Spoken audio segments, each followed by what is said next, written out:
আসসালামু আলাইকুম প্রিয় শিক্ষার্থীরা, আজকে আমরা শিখব ইন্ট্রোডাক্টরি দিয়ার। ইন্ট্রোডাক্টরি দিয়ারের ব্যবহার কেন করব, কোথায় ব্যবহার করব তা আমরা বইয়ের ভাষায় না শিখে মানুষের মুখের ভাষায় শিখব আজ আমরা। এখন আমরা জেনে নিই কোনো জড়বস্তুর কোনো কিছু আছে বা ছিল বোঝালে সেখানে আমরা ইন্ট্রোডাক্টরি দিয়ারের ব্যবহার করব। কিছু এখানে উদাহরণ দেওয়া হলো, যেমন village, room, school, field, country etcetera.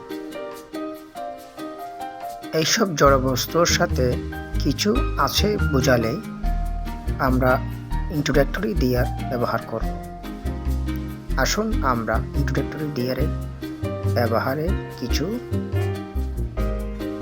কিছু গুরুত্বপূর্ণ উদাহরণ জেনে নিই। সাধারণত ইন্ট্রোডাক্টরি দিয়ার বর্তমানকাল এবং অতীতকালে ব্যবহার করা হয়। তো বর্তমানে আমরা কিছু উদাহরণ দেখাচ্ছি।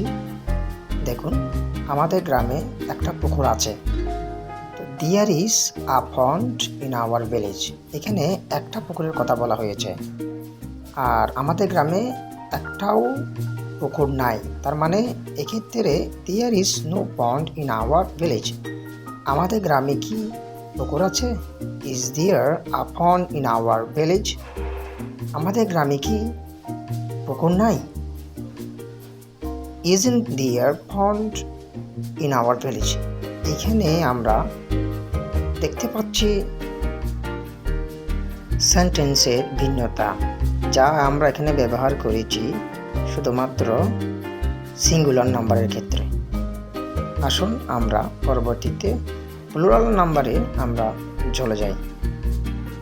বর্তমানে ইন্ট্রোডাক্টরি দিয়ারের ব্যবহারের মধ্যে আমরা সিঙ্গুলার নাম্বারের জন্য ইজ ব্যবহার করব এবং প্লুরাল নাম্বারের জন্য আর ব্যবহার করব। আসুন, আমাদের গ্রামে দুটি স্কুল আছে। There are two schools in our village. এখানে স্কুলের সাথে এস কেন ব্যবহার হয়েছে? কারণ এখানে টু ব্যবহার করা হয়েছে সামনে।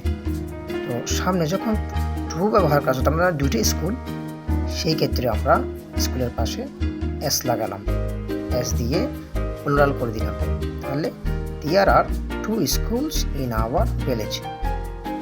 আমাদের গ্রামে কি দুইটা স্কুল আছে?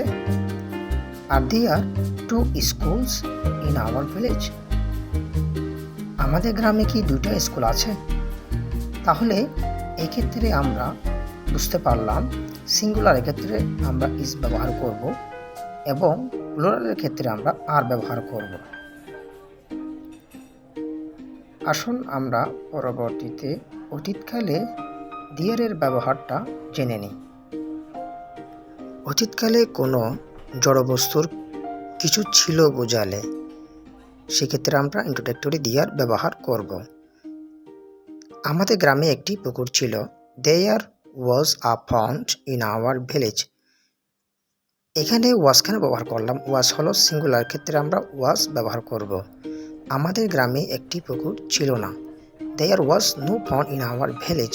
এখানে ওয়াজের পরে নট ব্যবহার হয় না, এখানে নো ব্যবহার হবে। আমাদের গ্রামে কি পুকুর ছিল? প্রশ্নবোধক।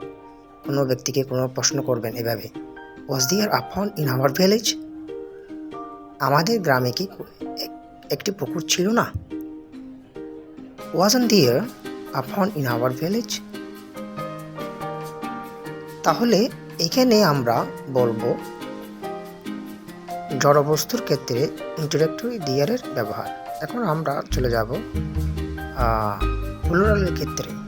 প্লুরালে আমরা কিভাবে ব্যবহার করব? অতীতে প্লুরালের ক্ষেত্রে ইন্ট্রোডাক্টরি দিয়ারের ব্যবহার। প্লুরালের ক্ষেত্রে আমরা ওয়ার ব্যবহার করব। There were two ponds in our village. আমাদের গ্রামে দুটি পুকুর ছিল। এখানে there were no ponds in our village. এখানে দেয়ার ওয়ার নো পন্ড হবে, পন্ডস হবে না। এখানে no pond in our village. আমাদের গ্রামে কোনো পুকুর ছিল না। why are there 2 ponds in our village?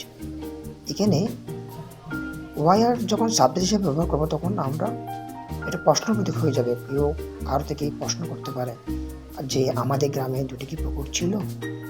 এক্ষেত্রে আমরা why are there 2 ponds in our village এভাবে আমরা প্রশ্ন করতে পারি।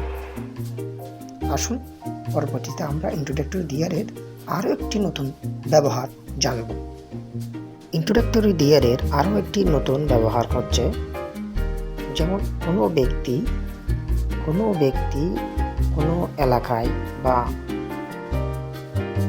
দেশে বা বাড়িতে বসবাস করে বা আছে বোঝালে, তাহলে আমরা এখানে ইন্ট্রোডাক্টরি দেয়ারের সাথে আমরা কোনো অক্সিলারি ভার্ব ব্যবহার না করে আমরা শুধুমাত্র ভার্বের বেস ফর্মগুলো বসাবো, যেমন লিভ ব্যবহার করব আমরা সেক্ষেত্রে। তাহলে আমাদের গ্রামে একজন জ্ঞানী লোক বাস করে। There lives a wise man in our village. আমাদের গ্রামে একজন জ্ঞানী লোক আছে বা বাস করে বোঝালে তাহলে আমরা লিভস বলবো। যদি দুজন হয় সেক্ষেত্রে আমরা there live two wise man in our village. তার মানে আমাদের গ্রামে 2জন জ্ঞানী লোক বাস করে, এভাবে হবে। আবার অতীতের ক্ষেত্রে আমরা ব্যবহার করব আমাদের গ্রামে একজন জ্ঞানী লোক বাস করত।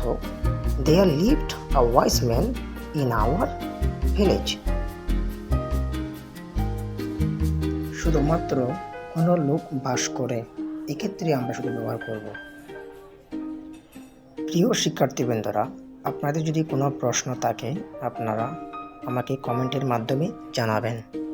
যদি আমার ভিডিওটি ভালো লাগে লাইক, কমেন্ট এবং সাবস্ক্রাইব করবেন। আর বেসিক লার্নিং ইন ইংলিশ এর উপর ভিডিও পেতে আমাদের সাথেই থাকুন। সবাই সুস্থ থাকুন, সুন্দর থাকুন। ধন্যবাদ।